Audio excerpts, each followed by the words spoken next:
안녕하세요, 올바람입니다. 오늘은 생각보다 내년에 진짜로 모델2 생산이 이뤄질 수도 있겠다, 이런 소식과 그리고 기가베를린이 공식적으로 모델 Y의 인도 날짜를 정한 점, 그리고 자율주행에 대한 부분을 얘기해보는 시간입니다. 그리고 애플과 기아차 얘기가 굉장히 뜨겁게 달아오르고 있습니다. 현대차와도 얘기가 이전에 나왔었으나 최근에는 기아차와의 얘기로 넘어간 듯한데, 어쨌든 현대의 eGMP 플랫폼을 기반으로 애플이 차량 제작에 대해서는 파운드리처럼 넘기려는 듯합니다. 애플 실리콘의 규모가 커지고 이제는 맥북 용도로 M1 칩을 내놓듯이 차량용 칩셋으로 고성능 모델을 TSMC와 만들고 있다는 내용은 이미 잘 알려진 사실이죠.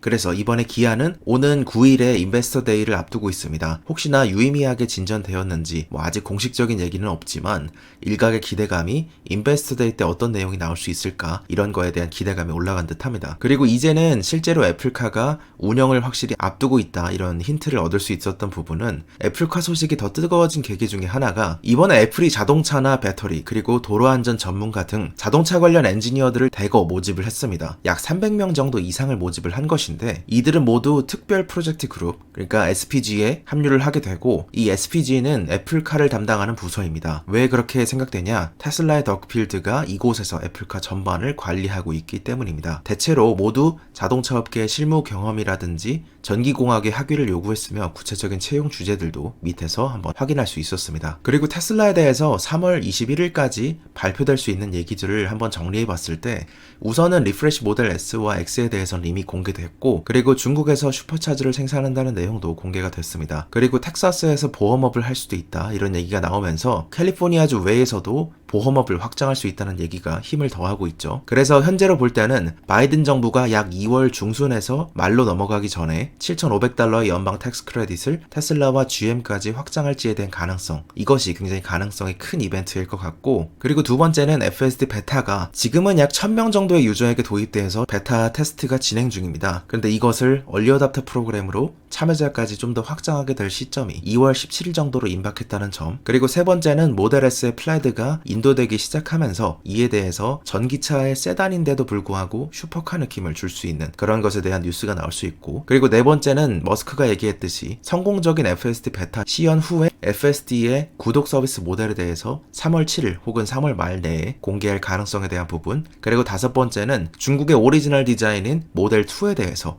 아마 3월쯤에 공개하게 되지 않을까, 이런 가능성이 높다는 점입니다. 우선 이번에 모델 2에 대해서 점점 많은 뉴스가 새어나오고 있다는 부분, 기가 상하이에 새로운 제조 공정이 추가가 되었습니다. 근데 이것이 모델 2일 가능성을 굉장히 높게 보고 있는 상황이죠. 올해 들어서 중국의 테슬라는 기가 상하이 관련해서 해당 지역의 개발 및 건설관리위원회로부터 환경 영향 보고서를 승인받았습니다. 그렇다는 것은 새로운 모델이 생산되는 이 페이즈 2 공장에서 해당 환경 평가 보고서 리포트에 따르면 새로운 기계에 대한 스탬핑 공정이나 페인팅, 웰딩, 최종 조립 과정까지가 모두 프로젝트에 포함이 되었는데, 이것이 만약에 완료된다면 모델 3 그리고 모델 Y에 이어서 파생된 관련 모델이라는 이름으로 새로운 제조 시설이 추가되는 것입니다. 이 리포트에 따르면 회사의 새로운 모델들이 캘리포니아가 아닌 중국에서 직접 생산될 것이라고 언급되어 있기 때문에 이 프로젝트는 신제품에 대해서 일찍 공개하는 프로젝트일 가능성이 높습니다. 그래서 현재 해당 신제품 프로젝트는 생산 프로세스에 대한 전반을 테스트하는 걸 포함해서 기존의 상하이 공장에서 연구에 대한 작업들을 하는 것이며, 대략의 테스팅 사이클은 기능이나 부품 조정을 위해서 대략 6개월 정도로 잡혀 있습니다. 이것은 이전의 루머들, 대략 2020년 9월에 해당 루머가 올라왔던 바 있었죠. 빠르면은 2022년에 모델 2가 생산될 수도 있다는 환경평가 보고서였습니다. 그리고 이번에 4분기 어닝콜에서 재무자료에서 추가로 퓨처 프로젝트에 대해서 추가된 게 겹쳐서 봤을 때 그래도 좀 보수적으로 2023년쯤이 되지 않을까, 이렇게 예상했던 것과 달리 이런 내용으로 하여금 그러면 올해 6월에서 7월 정도면 프로토타입이 나오고 정말 내년에 2022년쯤에는 출시될 가능성 쪽으로 높아지고 있다고 생각됐습니다. 그리고 이번에 드디어 유럽에서도 공식적으로 2021년 중반이라고 해야 될까요? 그러니까 대략 많은 분들이 기가베를린은 7월부터 가동되기 시작할 거라고 예상하고 있으니 대략 7월 정도부터 시작될 것임을 암시했다고 생각합니다. 특히 기가베를린의 모델 Y는 테슬라가 지금까지 가지고 있던 여러가지 생산 및 제조 기술의 집합체가 될 예정입니다. 우선은 템리스이면서 좀 더 커진 테슬라의 새로운 폼팩터 4680 셀이 장착되게 되고, 그리고 두 번째로 허니콤 구조의 새로운 구조용 배터리 팩이 탑재가 됩니다. 그리고 세 번째로는 기가베를린에서 기가 캐스팅을 사용하는데 하는데 타치의 수를 줄이는 그런 효과가 있죠. 이전에 구독자님께서 질문하셨듯이 기가 캐스팅이나 구조용 배터리팩이 사실 단점도 거의 똑같습니다. 두 개가 충돌 시에 수리비가 높게 잡히고 정비를 하기에는 굉장히 매우 복잡해진다는 지적들도 있는 상태이죠. 그렇지만 일단 일로는 앞부분도 캐스팅 머신으로 찍어내고 그리고 뒷부분도 찍어내고 중간 부분은 센터는 구조화된 배터리팩으로 구성하는 것이죠. 그래서 셀이 곧 구조를 갖추는 과정입니다. 이전에 배터리 데이 때에서도 구조화된 배터리팩에 대해서 언급됐듯이 처음에는 비행기의 날개가 구조를 따로 짜고 그 안에 저장부가 있었지만 이제는 점차 비행기가 현대로 오면서 그 안에 저장품 그 자체가 구조를 지지하는 것으로 바뀌었듯 셀 그 자체가 구조를 만드는 과정이죠. 뭐든지 장점이 크면 단점도 큰 부분인데 일단은 생산 부분의 속도를 높일 수 있다는 방향 그리고 생산 비용을 낮출 수 있다는 구조 그런 것으로 가는 듯 합니다. 수많은 부품들을 관리하고 조립하는 과정상의 공임이나 시간들 각종 부품이나 어떤 용접 과정들로 인해서 생길 수 있는 문제들을 통째로 처리하는 방법으로 찾아간 것이죠. 그리고 이번에 올라왔던 핫했던 먼로 라이브를 보면서 흥미로웠던 내용들도 많았는데 일단 그 부분을 모두 다 자막으로 할 수는 없고 일단은 오토파일럿과 그리고 FSD 베타에 대해서 다룬 부분들을 얘기를 해보기 전에 우선은 일단 제가 공부했던 부분에 한해서는 얘기를 드려보자면 테슬라는 어쨌든 최대한 무언가에 의존하지 않는 형태로 모든 곳에서 작동할 수 있는 자율주행의 방식을 선호하고 있습니다. 카메라가 가장 멀리 보면서도 가장 싸기 때문에 안개가 낀 상황 혹은 어두운 상황들에서 이런 데에서 처리할 수 있는 능력만 좀 더 키운다면 발전된 카메라로 충분히 가능하다는 입장을 내세우고 있고 앞으로는 이러한 레이블링에 있어서 시간값을 추가한 비디오를 통해 판단을 조금 더 정확히 하려는 쪽에 집중하고 있다는 사실입니다. 그리고 모빌아이 같은 경우는 차들끼리의 소통이라고 할 수 있겠죠. 로드 익스피리언스 매니지먼트라는 REM을 통해서 일정 수준 이상의 정밀맵을 구상합니다. 근데 이런 일정 수준 이상의 정밀맵 차들끼리 실시간으로 정보를 공유해서 만드는 것이죠. 그래서 결국에는 차가 받아들인 센서의 정보를 기반으로 거기에 맵 정보를 받아들여 자체 환경 모델을 만들어내야 하는데 그 점에 있어서 모빌아이는 이처럼 도로상의 수많은 랜드마크들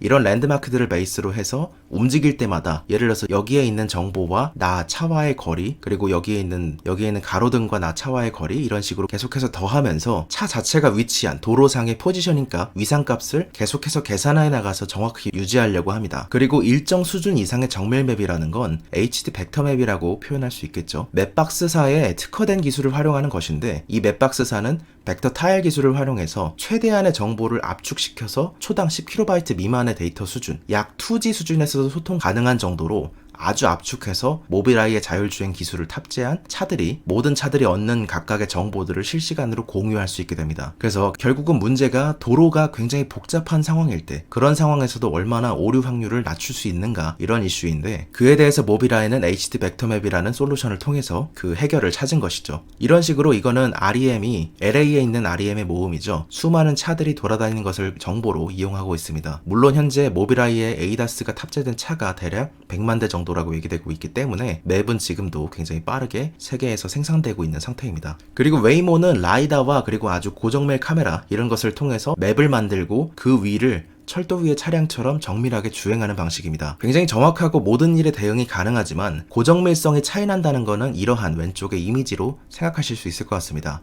모빌아이는 이런 식으로 의미론적인 데이터만 얻는 것이고 웨이모는 이런 식으로 아주 포인트로 정확한 정보값을 얻는 것이죠. 그래서 웨이모는 전체 로드맵상을 보게 되면 V2X 인프라 투자와 함께 진행되어야 하는 것이라고 생각합니다. 그래서 5G 인프라가 필요한 방식으로 가는 것이죠. 근데 해당 인프라 투자를 하려면 시범 프로젝트가 있어야겠죠. 시범 프로젝트가 있기 전에 사업성 검토가 있을 겁니다. 그 프로젝트가 미시간에서 이루어진 캐비닛 프로젝트입니다. 아마 제가 정확히 기억은 안 나는데 아마 올해나 내년 안에 사업성 검토가 끝나는 것으로 알고 있습니다.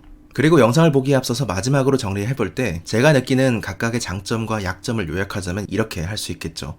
꼭 이게 딱딱 떨어지는 건 아니고 상대적인 개념으로 러프하게 잡은 것인데 테슬라의 강점은 확장성에 있다고 생각합니다. 어디다 놓든지 주행이 가능하겠죠. 그래서 사막에 놓더라도 충분히 주행이 가능합니다. 현재로서의 약점은 도심 주행일 겁니다. 도로 상황이 굉장히 복잡해지고 진출입로가 막 모인 상황에서는 내가 이 길을 갈 수 있는지 그러니까 드라이버블 패스인지 아닌지 이런 것에 대한 시각적 정보만으로는 판단하기가 어려워지죠. 그래서 도로 구조가 조금 더 복잡하고 차량도 훨씬 더 많은 중국에서는 FSD나 오토파일럿의 정확도가 훨씬 낮고 그래서 도로 구조가 비교적 간단한 미국과 달리 유럽과 아시아에서는 이런 채택률이 현저히 떨어집니다. 그래서 오토파일럿 부분에서 FSD 베타 수준으로 도약하자마자 놀랐던 부분 중에 하나도 이 부분이었죠. 약점을 이전보다는 훨씬 더 많이 보완할 수 있었기 때문입니다. 그리고 모빌아이는 전체적으로는 밸런스를 잘 갖추고 있지만 약점이라면 쓰는 사람들이 많아져야 효과를 낸다는 문제가 있겠죠. 모빌아이 같은 경우는 다수의 사람들이 공유하는 맵을 통해서 강점을 더 강하게 만들 수 있는 케이스입니다. 그리고 웨이모의 장점은 도심 주행에 있습니다. 안전하고 매우 정확하죠. 그러나 문제는 비용 문제로 연관이 되기 때문에 맵이 없는 곳을 가지 못하는 확장성 이슈가 있습니다. 그리고 자율주행을 원하게 된다면 더 많은 곳에서 이동할 수 있는 것을 원할 텐데 그것이 지오펜싱의 지역적인 한계로 인해서 쉽지가 않다는 것이죠. 어쨌든 먼로 라이브에서 봤던 내용 중에 하나를 발췌해서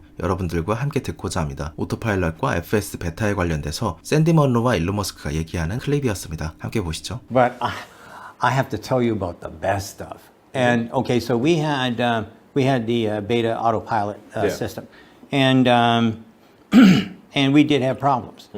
But the problems weren't with your system; they were with the roads. People are painting. Either they don't paint in certain areas, or they paint right in the center.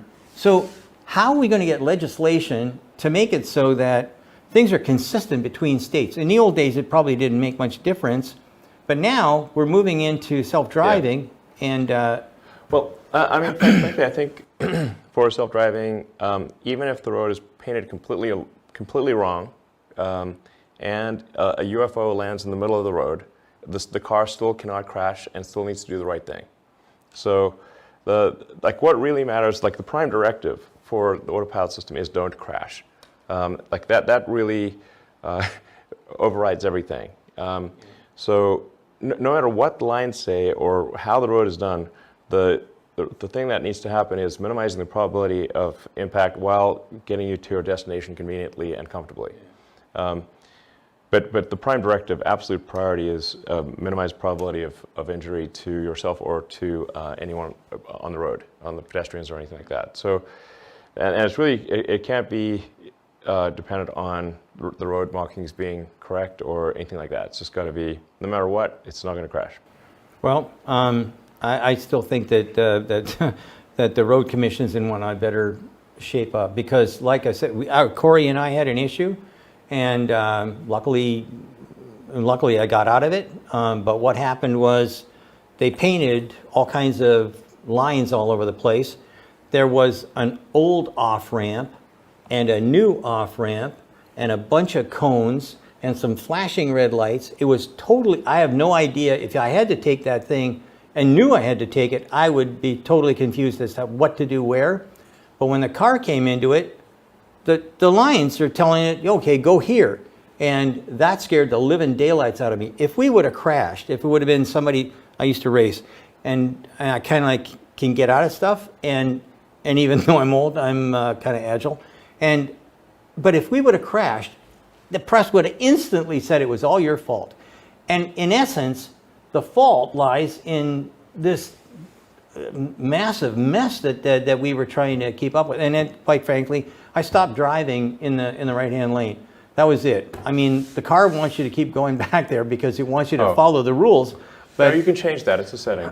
oh, really? Yeah. You'll have to show us that because I don't like that one. But it's Yeah, you just it's change following the setting. it's following the rules, and that's great. But you have to have the roads at the same Sure. thing. So I want to make sure that we've got this on tape or on whatever, not tape, but video, because I'm guaranteeing you somebody is going to screw up somewhere. And people have Sure. to know it's the road that can bugger the things up as well as whether your autopilot thing. I mean, it would certainly be helpful to have roads with accurate markings and everything. But like I said, really for self-driving, it's got to be, even if somebody tries to trick the car, they do not succeed in tricking Yeah, the car. right. Because people will do weird things. So Yeah. it's got to be maintain safety no matter what, and don't let yourself get tricked. That's Yeah. So Well, yeah. maybe that's the best segue ever, because what I want to do is I wanted to talk about. I actually John. What's John's last name? John McElroy. No, the guy that gave us a ride. Head of the Silicon. Yeah. Okay, well I'll just say Silicon. John. Silicon. LA Silicon Valley. Yeah, LA Silicon Valley, whatever. I thought. Anyways, he. he gave us a ride, okay, and we taped it, and you can hear me going, you know, my voice went up about 3 octaves. I was so excited. Corey Yeah. said he's got a sore ear from me giggling or whatever. I've sat in F-18s. I didn't fly them, but I was sat in them and I saw how everything was supposed to work on the ground. Yeah. I flew, or through a simulator, I flew a C-17. I know what you can do and what you can't do, what autopilot will cut it. And I never seen anything, never, ever seen anything quite like what you've got in the new self-driving thing. This is just absolutely brilliant. This should get into the marketplace as fast as possible. It's accurate. It's much more accurate than what we have in the Model 3. It's accurate. It's kind of aggressive because if there's a hole, it'll find that hole. It makes left-hand turns, which I've heard from everybody can't be done. I mean, these are the things that this will save more lives than airbags, seat belts, and anything else that anybody's ever gotten. Because that's correct. It will, yeah. 이로써 오늘의 투자의 생각을 마칩니다. 오늘도 좋은 하루 되시기 바랍니다. 감사합니다. 올바른이었습니다.